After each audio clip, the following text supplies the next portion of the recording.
begin with the first Devi, Meena Bindra, Chairperson Biba, for her pioneering work in Indian fashion.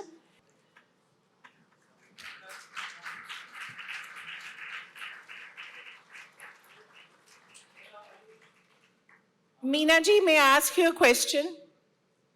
Meena ji?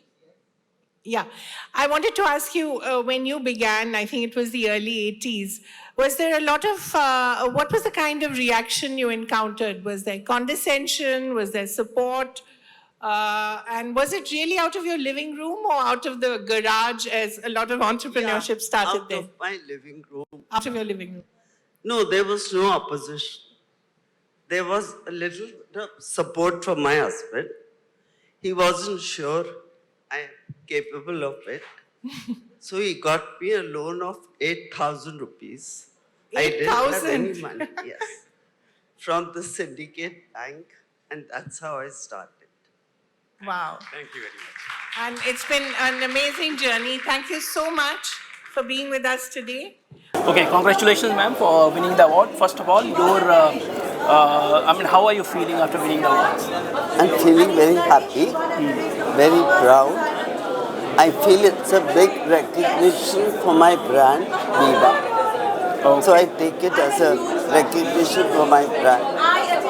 So take us through the struggles of your, entrepreneurial days, and how have you come to this after, you started your career in 1988. So what have you gone through during all these years, and how you created this empire? Well, I really didn't have many difficulties because I had the advantage of being the first, lady to be making salwar kameez. Okay.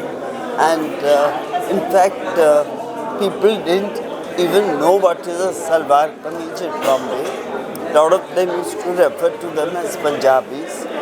So that way, on the professional side, I didn't have any problem.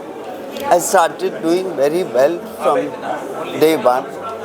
But yes, multitasking as a wife, as a mother, as a daughter, I had to manage all the roles. Okay. That was challenging at times. Challenging. Yeah. Okay.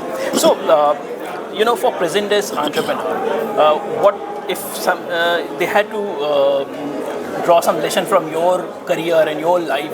What can be that lesson? Well, I would say for the young, they are very lucky.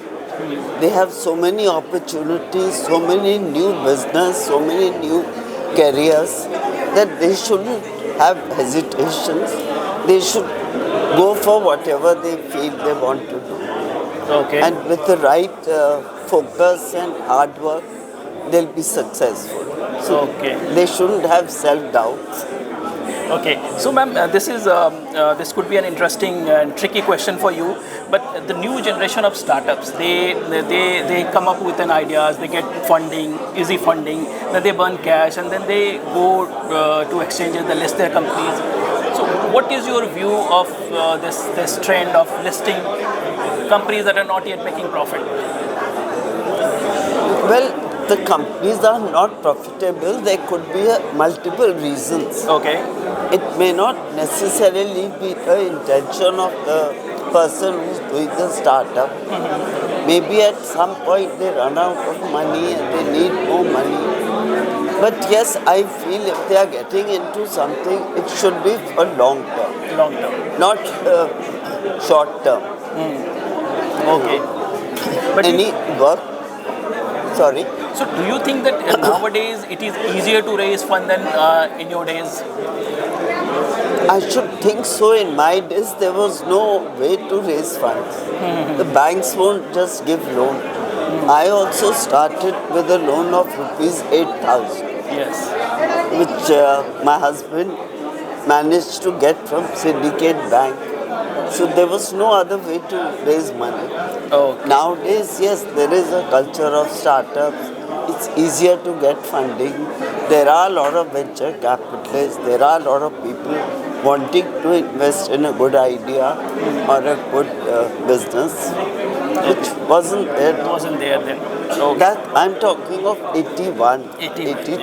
Yeah. So the budget is round the corner, ma'am. So do you have any budget list, budget wish list? Well, don't tax the apparel industry. Okay. Don't tax the textile industry. I mean, that would be, of course, my wish. Okay.